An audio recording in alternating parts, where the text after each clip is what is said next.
Hey, hello friends. Welcome back to this kitchen. We're still here. It's been over 2 weeks. It feels like, you know, that week between Christmas and New Year. Like that's what it feels like we're living in now. But today I put on earrings, fun earrings, and I have real pants on. So, you know, it's not all bad. So I'm gonna do a really easy, like one pot back in the slow cooker sort of dinner that feels like you've done a fancy thing, but you haven't. We're gonna roast a whole chicken with a bunch of veggies underneath. And so tomorrow's video will be me using some of those leftover veggies and even the chicken off the bones to make something else. So this is kind of something that you can get some distance with, kind of depending on the size of your family, but you can adjust or, you know, make more or less as needed, depending on your situation. So it's really pretty simple. It's only going to take a few minutes. So this is just one of those, you can use what you've got. I've got a couple carrots, so I'm just going to chop those up really fast. Probably just in half, and then some bigger pieces. This is going to cook for 4 hours or more. So we don't want them to be so small that they like disintegrate as they're cooking. Now, carrots are my least favorite vegetable of all, but I have some, so I'm trying to use them, but I will 100% be picking around them. So I've also got some mushrooms because I really like mushrooms. Then I'm gonna take one onion. I'd prefer a white onion, but we've got red onions at the house, so that need to get used. So I'm just gonna cut these into wedges.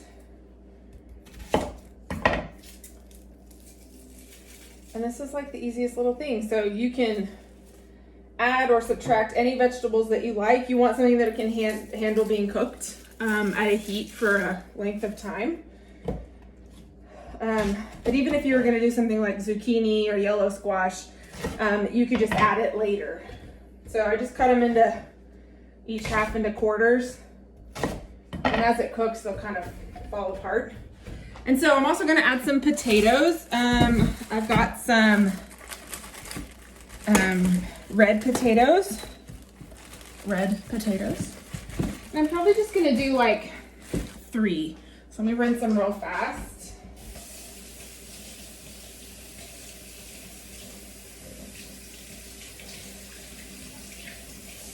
I'm always of the mind, sorry, I'll tell you this now. I was trying to talk to you before I was looking at you. I'm always of the mind to wait and rinse things, vegetables and fruits, as I'm getting ready to use them. And I know a lot of people like to, you know, once they bring in the groceries, get it all done and wet and ready to go. But incorporating water in anything helps speed up the rotting process, the decaying process.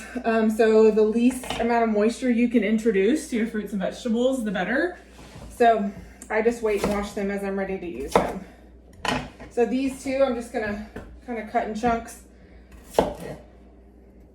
And this is gonna help give our chicken a little lift off the bottom of the pan. And also the juice from the seasoned chicken will help season our vegetables. So I'm gonna hold off on seasoning them because I'm going to put a really seasoned butter on top of the chicken. So that's that. This is our veggies at the bottom. Then I've got about a 6-pound chicken, and they had a whole chicken at the grocery store. So I'm just gonna take this out, make sure there's no friends on the inside, and then it's gonna be pretty much ready to go. Okay, so here's our little guy.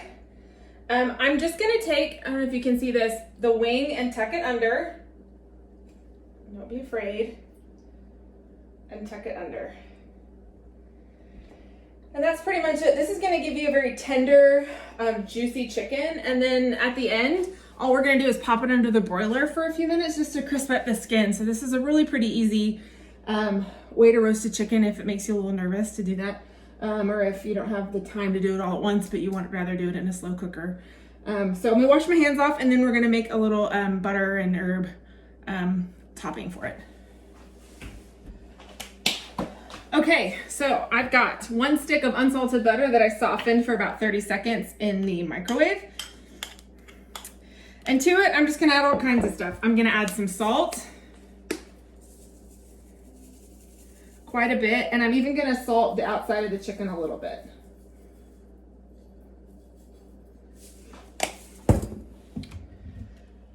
Pardon me. This is my cave of wonders. This is my spice cabinet. I've got pepper. That's a new one, so I gotta open it. I should have done that ahead of time. Rookie move, Sealy. Rookie move. Got it. If y'all saw how I was opening this, you'd be a little more concerned for my safety, but yeah, you know. I am a professional. Oh, fiddle. Oh, here it is. I found it. Okay. Pepper. Lots and lots of pepper, because I like it. Let's see what else we got in here. What do y'all think? I like it to be a little herby, a little spicy. By spicy, I mean spice-like, but not spicy with heat. So I'm going to put a little oregano and thyme.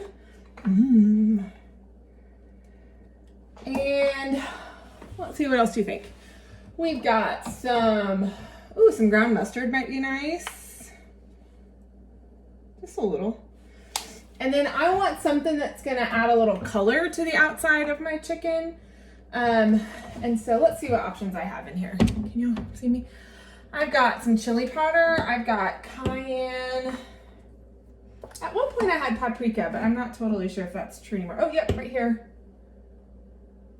Pumpkin pie spice. No, you know, kind of gross. I've got garlic powder, lots of garlic. All right, so I think I'm gonna do a little paprika and a little chili powder. And I'm gonna go a little heavy with the paprika because I want a nice color on the outside of my chicken. Everybody wants a piece of my chicken. Katie's roast chicken, finger licking. I saw a YouTube video about fried chicken. Peach's fried chicken. Look it up, it'll make your day. All right, so we've got butter and spices. We're gonna give it a good stir. Now you could skip the butter if you just absolutely were opposed to the idea. And then just put a dry rub right on the outside of the chicken. But I love butter, especially when it's on something like poultry that can sometimes dry out really easily. I put a ton of butter on my turkey at Thanksgiving. So see, we're getting a nice color. And then we're just gonna kind of spoon this on top and spread it around.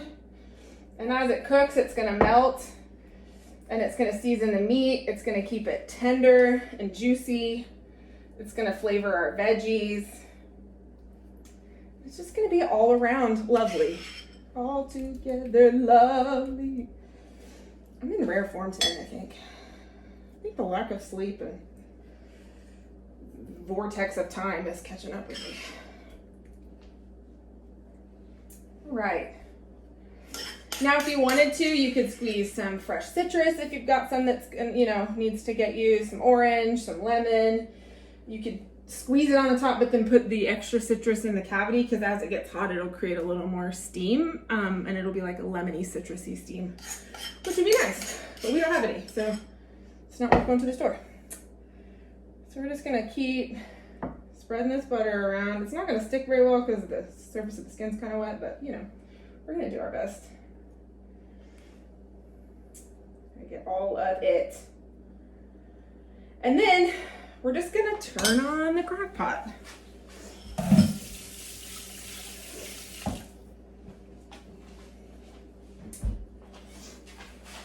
think the lid will fit. Bingo, bingo. Okay. On. Gonna clip it on. It's gonna help seal in some of the juice, which is what we like. We're gonna turn it on high and we're gonna let it go for about four hours. So 7 o'clock, 7:20. So I'm about to stay up for the next 4 hours so I can show you at the end, and then I'm gonna have a midnight chicken snack. So it's gonna be great. So anyway, in the meantime, I'm gonna make some chocolate zucchini bread, which you've already seen most likely because it was yesterday's video. So I'll see you in 4 hours.